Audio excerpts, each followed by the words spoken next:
నమస్తే. ఈరోజు మనం చర్చించే విషయము మనము ఎప్పుడూ ఆనందంగా ఎలా ఉండాలి, ఆనందానికి కారణం ఏంటి, మనము ఆనందంగా ఉండాలంటే వేటి వల్ల ఆనందంగా ఉంటాము, వాటి గురించి మనము తెలుసుకుందాము. ఆనందము మన లక్ష్యం. ఆనందానికి కారణాలు 3 ఉన్నాయి.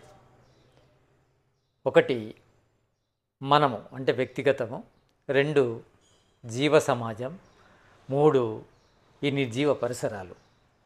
ఇవి కారణాలు. ఇవి అనుకూలంగా ఉంటే మనం ఆనందంగా ఉంటాము, ఇవి ప్రతికూలంగా ఉంటే దుఃఖంగా ఉంటాము. అంటే మనము ఎప్పుడూ ఆనందంగా ఉండాలంటే ఈ 3 రకాలు ఎప్పుడు మనకు అనుకూలంగా ఉండాలి, అప్పుడు మనం ఆనందంగా ఉంటాము. ఇందులో ఏది ప్రతికూలమైనా మనకు దుఃఖం కలుగుతుంది. అనుకూలంగా ఈ 3 ఉండాలి, ఎప్పుడు ఉండాలి. ఈ 3 ఉండి ఎప్పుడు ఉంటే ఎప్పుడూ ఆనందంగా ఉంటాము. ఈ మూడిట్లో ఏదైతే ప్రతికూలంగా ఉంటుందో దానివల్ల మనకు దుఃఖం కలుగుతుంది కనుక ఆనందం సంపూర్ణంగా ఉండదు. కొన్ని అనుకూలంగా ఉన్నప్పటికీ ఇందులో కొన్ని ప్రతికూలంగా ఉంటే మనకు దుఃఖమే కలుగుతుంది. కనుక ఈ మూడిట్లో ఉన్న అన్ని విషయాలు మనకు అనుకూలంగా ఉన్నప్పుడు ఆనందం కలుగుతుంది, లేకుంటే కలగదు. ఈ ప్రపంచాన్ని స్థూలంగా విభజిస్తే జీవ నిర్జీవ ప్రపంచం. ఇది జీవ ప్రపంచం ఉంది, ఈ ప్రపంచంలో నిర్జీవ ప్రపంచం ఉంది. జీవ ప్రపంచములో మనము కూడా ఒకటి. అంటే జీవ ప్రపంచం అంటే జీవ పదార్థంతో కూడిన ప్రపంచం. అంటే మనము ఆనందంగా ఉండాలంటే మన తోటి జీవులు కూడా మనకు అనుకూలంగా ఉండాలి. తోటి జీవుల్లో మానవులు మాత్రమే కాదు, మన తోటి మానవులతో పాటు తోటి జీవులు కూడా మనకు అనుకూలంగా ఉంటేనే మనము ఆనందంగా ఉంటాం, లేకుంటే ఉండం. ఈ మనుషుల్లో కూడా కొంతమంది అనుకూలంగా ఉన్నారు, కొంతమంది ప్రతికూలంగా ఉన్నా. చాలామంది అనుకూలంగా ఉండి కొద్దిమంది ప్రతికూలంగా ఉన్న మనకు దుఃఖం కలుగుతుంది. అదేవిధంగా ఈ జీవ ప్రపంచం లోపల కొన్ని జీవులు మంచిగా ఉన్నా, కొన్ని జీవులు మంచిగా లేకుంటే, అంటే ప్రతికూలంగా ఉంటే మనకు దుఃఖమే కలుగుతుంది. అంటే ఈ రకరకాల జీవులు, రకరకాల మనుషులు అనుకూలంగా ఉండాలి. అదేవిధంగా నిర్జీవ పరిసరాలు అంటే ఉష్ణోగ్రత కావచ్చు, జలము కావచ్చు, వాయువు కావచ్చు, ఆహారము కావచ్చు, ఈ భూమి కావచ్చు, ఆకాశము కావచ్చు, ఇంకా రకరకాల పరిసరాలు ఏవైనా నిర్జీవ పరిసరాలు కావచ్చు.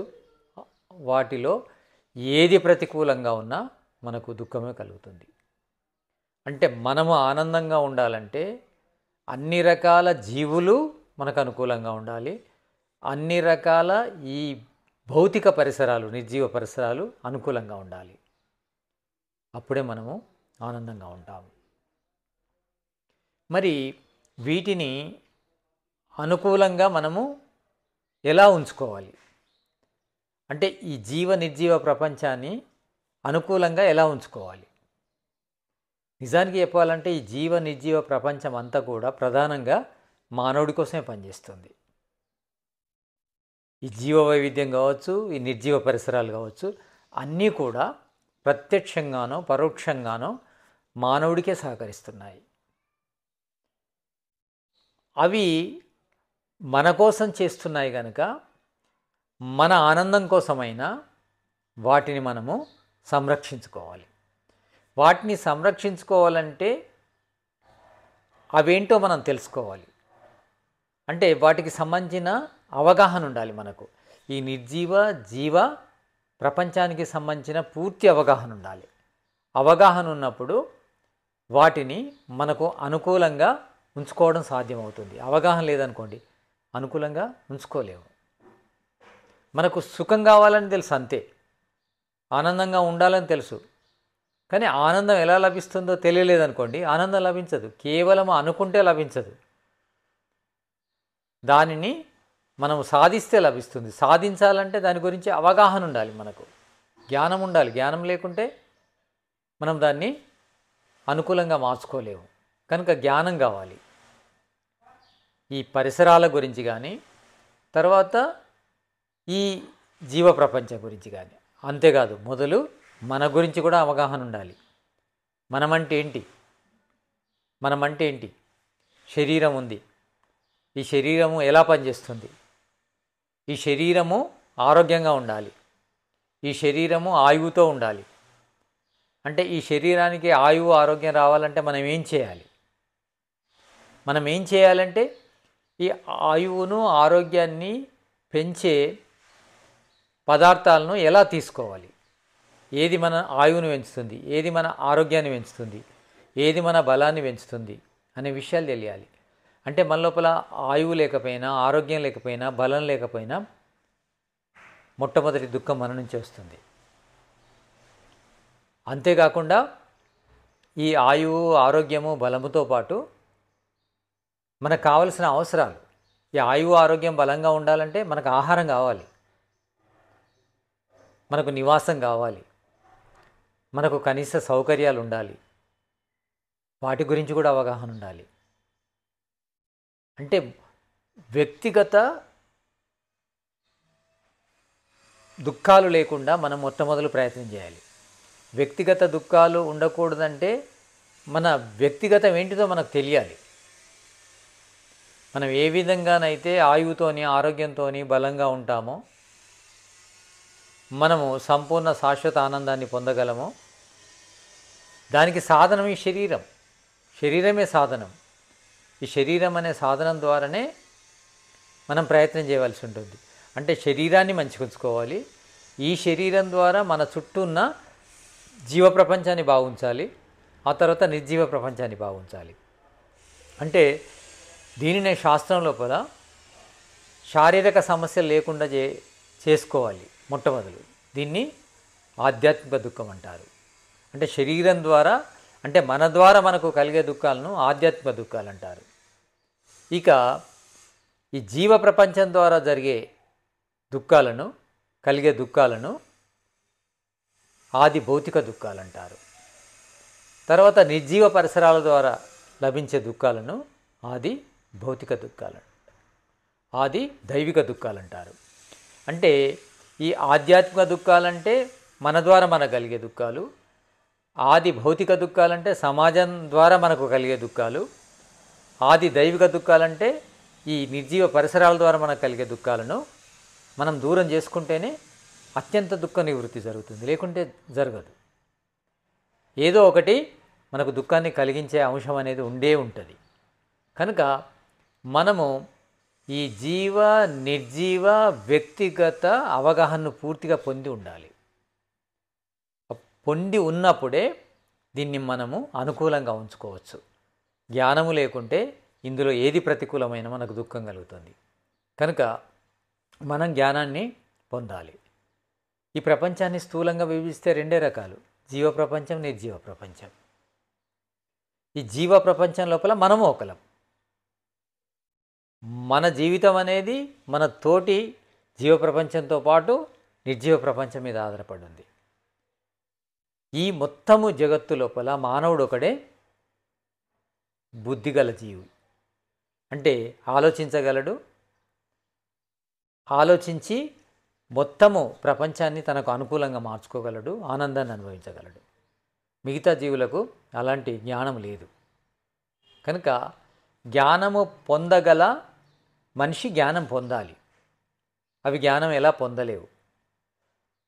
మనం జ్ఞానం పొంది మిగతా జీవుల గురించి, ఈ పరిసరాల గురించి అనుకూలంగా ఎలా మార్చుకోవాలో తెలుసుకోవాలి. తెలుసుకున్నప్పుడు మనం ఆనందంగా ఉంటాం. జీవ ప్రపంచము, నిర్జీవ ప్రపంచము రెండిటి సంబంధంతో మానవుడు ఆనందంగా ఉంటాడు. జ్ఞానం ఉన్నప్పుడు, అనుకూలంగా మార్చుకున్నప్పుడు. కానీ జ్ఞానం లేనప్పుడు అది ప్రతికూలం అయిపోతుంది. కనుక దుఃఖం అనుభవించవలసి వస్తుంది. మరి మన ఉద్దేశం ఏంటిది? ప్రతి మానవుడి యొక్క ఉద్దేశము, ఆల్టర్నేట్ గోల్ ఏమి ఉంటుంది? ఆనందంగా ఉండడం. మనం ఆనందంగా ఉండడం కోసమే తింటున్నాము, ఆనందంగా ఉండడం కోసమే సంపాదిస్తున్నాము, ఆనందంగా ఉండడం కోసమే జ్ఞానం పొందుతున్నాము, ఆనందంగా ఉండడం కోసమే కష్టపడుతున్నాము. ప్రతి దాని వెనకాలో ఈ ఆనందం ఉంది. ఆనందం లేకుండా మనం ఏం చేయలేము. మనం చూస్తున్నామంటే ఆనందం కోసమే చూస్తున్నాము, వింటున్నామంటే ఆనందం కోసం వింటున్నాము, మాట్లాడుతున్నామంటే ఆనందం కోసమే మాట్లాడుతున్నాము, జీవిస్తున్నామంటే ఆనందం కోసమే జీవిస్తున్నాము, స్పర్శిస్తున్నామంటే ఆనందం కోసమే స్పర్శిస్తున్నాము, రుచిస్తున్నామంటే ఆనందం కోసమే. నాలుక రుచి ఎందుకు కోరుకుంటుంది? ఆనందం కోసమే. ప్రతిదీ ఆనందం కోసమే. ఈ పంచ జ్ఞానేంద్రియాలు ఆనందం కోసమే పనిచేస్తున్నాయి, పంచ కర్మేంద్రియాలు కూడా ఆనందం కోసమే పనిచేస్తున్నాయి. ప్రతిదీ ఆనందం కోసమే. అంటే మన ప్రతి ప్రయత్నం ఆనందం కోసమే. అదేవిధంగా ఈ చుట్టూ ఉన్న ఈ జగత్తు కూడా మన ఆనందం కోసమే పనిచేస్తుంది. మనకు ఆనందాన్ని ఇవ్వడం కోసమే భూమి తన చుట్టూ తాను తిరుగుతుంది, వాయువు వీస్తుంది, సూర్యుడు ప్రకాశిస్తున్నాడు, చంద్రుడు వెన్నెలను కురిపిస్తున్నాడు, నదులు ప్రవహిస్తున్నాయి, మేఘాలు వర్షిస్తున్నాయి.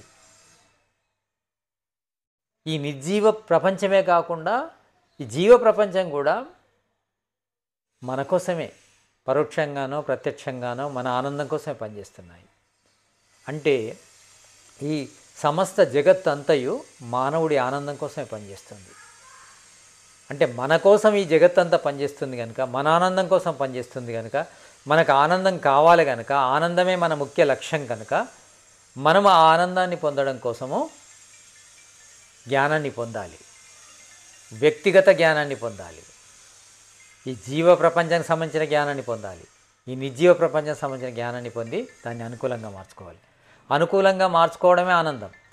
అనుకూలంగా మార్చుకోవాలంటే అవగాహన ఉండాలి. అవగాహన లేకుండా అనుకూలంగా మార్చుకోలేము. అనుకూలంగా మార్చుకోనిదే ఆనందం లభించదు. మనకు ఆనందం లభించాలంటే వీటిని అనుకూలంగా మార్చుకోవాలి కనుక వీటికి సంబంధించిన అవగాహనను పెంచుకోవాలి. అవగాహనను పెంచుకొని ఆనందాన్ని మనము సంపాదించుకోవాలి. ఇక్కడ మంచి చెడు అనే పదాలు వస్తాయి. మంచి అంటే ఏంటి? మంచి అంటే మనకు కానీ, జీవ ప్రపంచానికి కానీ, నిర్జీవ పరిసరాలకు కానీ నష్టం చేయకపోవడం మంచి. మంచి యొక్క నిర్వచనము వ్యక్తిగతంగా నష్టపోకూడదు, జీవ ప్రపంచానికి నష్టం జరగకూడదు, నిర్జీవ పరిసరాలకు నష్టం జరగకుండా చేసే పనిని మంచి అంటారు. మంచి చేయాలంటే జ్ఞానం ఉండాలి. జ్ఞానం ఉంటేనే ఏది మనకు నష్టం చేస్తుంది, ఏది లాభం చేస్తుంది అనేది తెలుస్తుంది. అదేవిధంగా జ్ఞానం ఉంటేనే ఈ జీవ ప్రపంచానికి ఏది మేలు చేస్తుంది, ఏది కీడు చేస్తుంది అనేది తెలుస్తుంది. అదేవిధంగా నిర్జీవ పరిసరాలకు కూడా ఏ పని వల్ల హాని జరుగుతుంది, ఏ పని వల్ల మేలు జరుగుతుంది అనేది మనకు అర్థమవుతుంది. జ్ఞానం లేకుండా అర్థం కాదు. జ్ఞానం ఉన్నప్పుడు మనము వీటికి నష్టం చేయకుండా ఉంచగలము. నష్టం చేయకుంటే ఏమవుతుంది? అవి మనకు అనుకూలం అవుతాయి. అనుకూలమైతే ఆనందం లభిస్తుంది. అంటే మనకు ఆనందం లభించాలంటే మంచి పనులు చేయాలి. మంచి పనులు చేయాలంటే జ్ఞానం కావాలి. ఒకవేళ జ్ఞానం లేదనుకోండి, మనము మనకైనా నష్టం చేసుకోవచ్చు, జీవ ప్రపంచానికైనా నష్టం చేయొచ్చు, ఈ నిర్జీవ పరిసరాలకు కూడా నష్టం చేయొచ్చు. దానివల్ల ఏమవుతుంది? దుఃఖం కలుగుతుంది. అంటే మంచి వల్ల సుఖం ఎలా కలుగుతుందంటే వాటికి నష్టం చేయం కనుక ఈ మూడింటికి మనకు సుఖం కలుగుతుంది. అప్పుడు అనుకూలంగా ఉంటాయి కనుక ఆనందం వస్తుంది. ఇక జ్ఞానం లేకపోవడం వల్ల మనకో జీవ సమాజానికో నిర్జీవ పరిసరాలకో నష్టం చేస్తాం కనుక దానివల్ల అవి మనకు ప్రతికూలం అవుతాయి కనుక మనకు దుఃఖం కలుగుతుంది. కనుక మనకు ఆనందం లభించాలంటే మనము అవగాహనను పొంది ఈ మూడు పదార్థాల గురించి అవగాహన ఉండాలి. అంటే మన గురించి, చుట్టూ ఉన్న జీవ ప్రపంచం గురించి, జీవ ప్రపంచంలో మానవులు కూడా ఉన్నారు, తర్వాత నిర్జీవ పరిసరాల గురించి కూడా అవగాహన పొందాలి. కేవలము మానవులతో వ్యవహారం చేయడం వల్ల మాత్రమే మనకు ఆనందం లభించదు. మానవులందరితో వ్యవహారం చేయడం ధర్మమే అవుతుంది, కానీ అది మాత్రమే సరిపోదు. కేవలం మానవుల ద్వారా మాత్రమే మనం ఉపయోగం పొందట్లేదు. అంటే జీవ ప్రపంచంలో మానవులు కూడా ఉన్నారు. అంటే మనకు ఇతర మానవులు కూడా సహకరిస్తున్నారు, ఇతర జీవులు కూడా సహకరిస్తున్నాయి. కనుక ధర్మము అంటే ఇతర జీవులతోని, ఇతర మానవులతోని, ఈ నిర్జీవ పరిసరాలతోని మనం ఎలా ఉండాలో అలా ఉండడాన్ని ధర్మం అంటారు. అలా ఉన్నప్పుడు ధర్మము మనకు ఆనందాన్ని ఇస్తుంది, సుఖాన్ని ఇస్తుంది. మన లక్ష్యం ఆనందం కదా, అందుకే ధర్మాన్ని పాటించాలి. ధర్మాన్ని పాటించడం అంటే ఈ 3 పదార్థాలను నష్టం చేయకపోవడం. అధర్మం అంటే ఈ 3 పదార్థాల్లో దేనికి నష్టం చేసినా అది అధర్మం అవుతుంది. కనుక అధర్మం వల్ల ప్రతికూలత ఏర్పడుతుంది, ప్రతికూలత దుఃఖానికి కారణమవుతుంది. ఇక ధర్మం వల్ల అంతా అనుకూలత ఏర్పడుతుంది, అనుకూలత ఆనందానికి కారణమవుతుంది. కనుక మనం ఆనందంగా ఉండాలంటే ధర్మాన్ని పాటించాలి. అప్పుడే సంపూర్ణ శాశ్వత ఆనందాన్ని పొందుతాం. ఆనందం కూడా అమరంగా ఉంటుంది. అంటే ఎల్లప్పుడూ సంపూర్ణంగా మనకు ఆనందం లభిస్తుంది. అంటే మన జ్ఞానాన్ని ఎంత పెంచుకుంటే మనకు ఆనందం అంత పెరుగుతూ ఉంటుంది. ఆనందం యొక్క కాలం కూడా అలానే పెరుగుతూ ఉంటుంది. జ్ఞానాన్ని పెంచుకోవడం ద్వారా ఆనందం సంపూర్ణమవుతుంది, శాశ్వతం అవుతుంది. నమస్తే.